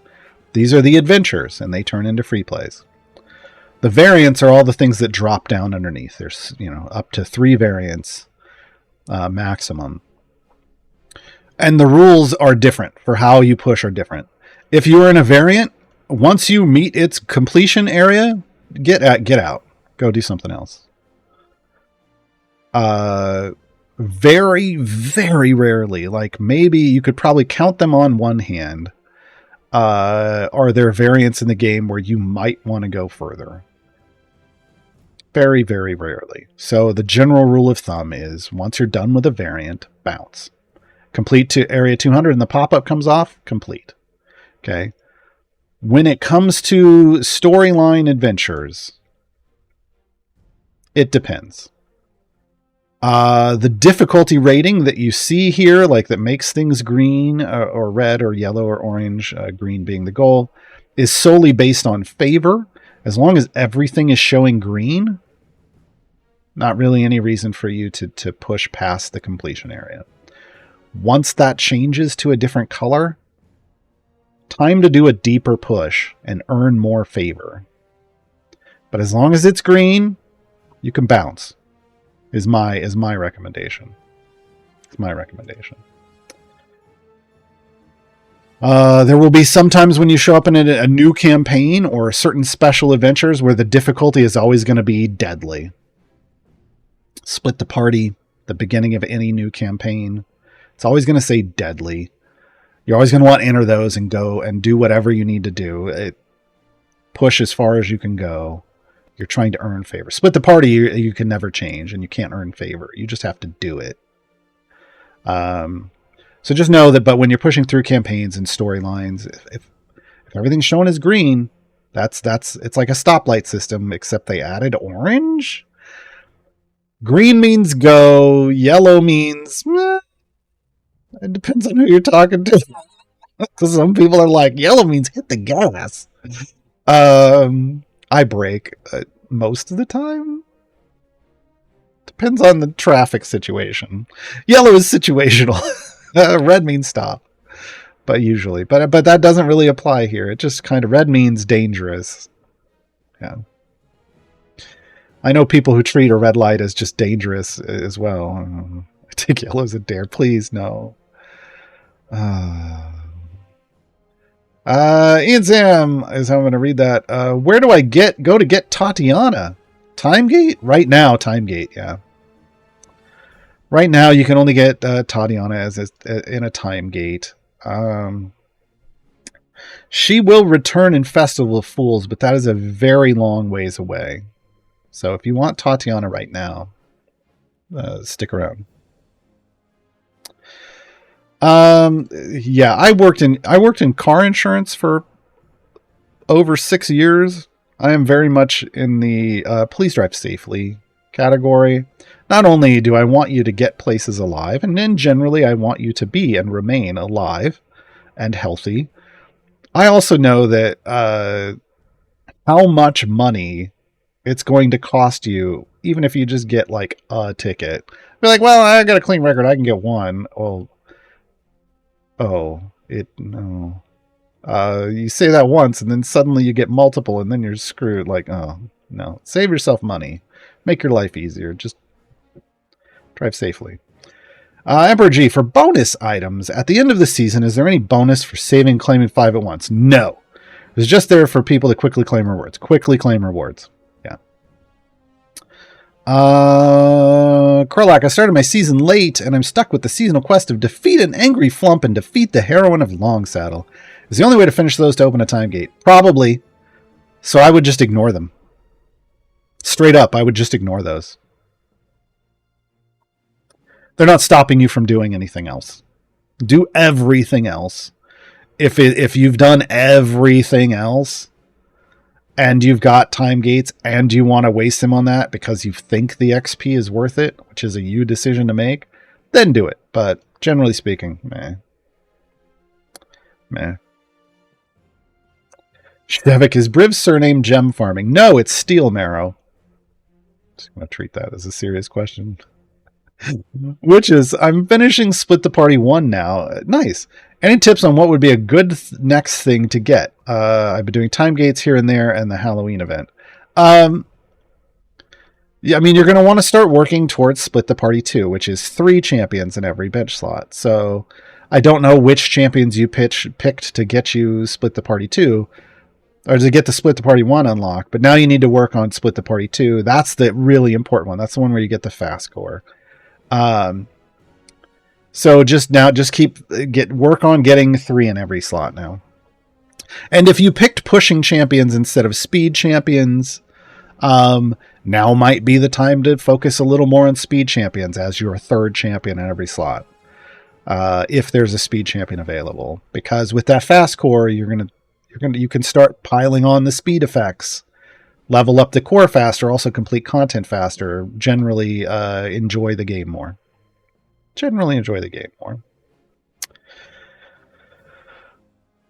All right. Now I'm going to go back to, this is the final question. I'm not taking any more questions. Gabe, we don't have to collect any more questions. We do have a raid at the end of the stream, and I'm panicking because I don't remember who we're raiding. Hold on. Okay. Today, at the end of this stream, we're going to go raid friend of the channel, your friend, my friend, everyone's friend, TTRP Gifts, is doing a charity fundraiser, the Roll for Hispanic Heritage Month. Please join the raid and go support our wonderful, wonderful friend who is only ever positive and uplifting in the community. At the end of the stream. This question is the last question, though. 22 Dragons. What is your opinion about the patron change? Do you think it will help make the variants more meaningful? I'm going to address the second part first.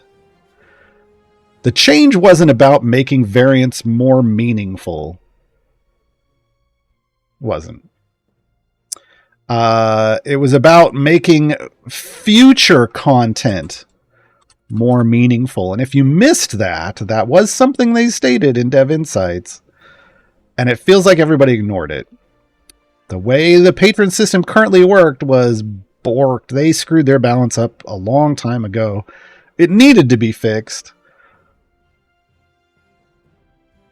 What is my opinion about it? I think they swung too far on the low end, and they clearly, it seemed like Justin recognized that as well. I don't know. I think they're going to swing it here, and then they can go back up. They need to go back up. Not to where it was, right where it is now. Horrible. It's ridiculous. Why do I say this? I say this as somebody who is just sitting on millions, anywhere from 4 to 7 million tokens. And I know people who have like 10 million token currency. And before you're like, well, yeah, you're saying that now because you all haven't used it. You at least I haven't used it. There's no reason to use it. I got full epic without using all of this stuff. It was an imbalanced system. What I took from this update is, in the future, we're introducing new systems that will give you stuff. And if we don't fix this, those systems are going to feel pointless. This is part of the balance of a live play game, folks. This is part of the balance of a live play game. Priorities, fixed patrons or fixed trials of Tiamat? Por qué no los dos? You don't know what you don't know. You don't know what's coming. You don't know what this fix is attempting to help. You don't. You will in the future. Reacting as if you know everything right now. I'll be honest, like it's very disappointing for me as someone who's been in this community for a long time, who my whole thing about making guides and doing these shows is helping new players and making the experience better for as many people as I can. I also take that into direct conversations with C&E Games on a regular basis. And I will be the first person to champion new players and a new player experience. I will tell you, this is a better this is what they're doing is for the long-term health of the game. Do I think they overshot their target? Yes. Do I think they'll adjust? Yes. We've seen them do it before. So, I don't know. I think the sky is falling kind of stuff that's happening is a little much, folks, but No developer wants to kill their game. No developer wants that. None. Okay. So happy weekend, everyone. This is the last stream this weekend. Again, we're going to go raid TTRP gifts. I hope Gabe has the stuff for the raid. I don't have the stuff for the raid. I'm assuming it's their channel. If you want to hang out with me more, though, I stream on my own channel, twitch.tv/Gaarawarr. I'll be there in about an hour. I'm going to go get lunch. I'm going to watch some of TTRP Gift stuff, and then I'm going to stream more Baldur's Gate, because we killing someone today. We've been going, we are on a murder hobo rampage. No, I'm trying to be. Well, we are. It is what it is. You can join me in about an hour for that. I also stream Idle Champions on my channel as well on Mondays and Wednesdays. And Wednesday's my birthday, so come hang out with me on Wednesday as I play some Idle Champions and probably eat some pizza and drink some root beer. Enjoy. The song we're going out in is we were in Waterdeep today, and Waterdeep is where Omin is a masked lord and where the Acking headquarters is, so we're listening to I Love Waterdeep. Bye, everybody.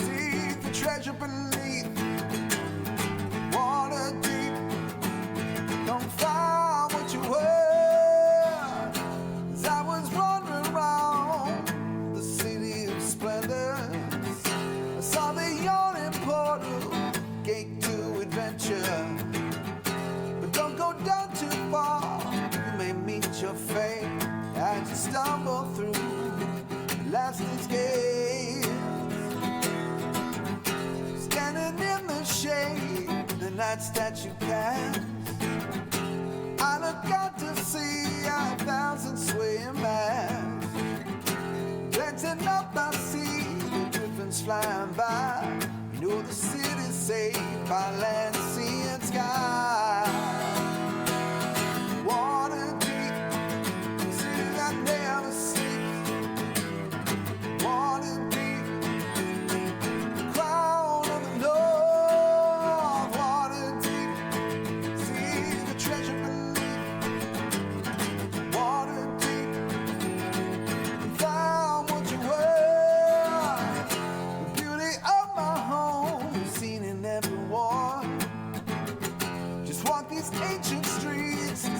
We've adorned, but this antique city hides beneath centuries of history buried deep.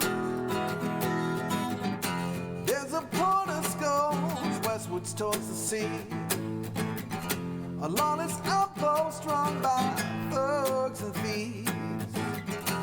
Underneath it all, the madman plans his schemes in a labyrinth of death. Opportunity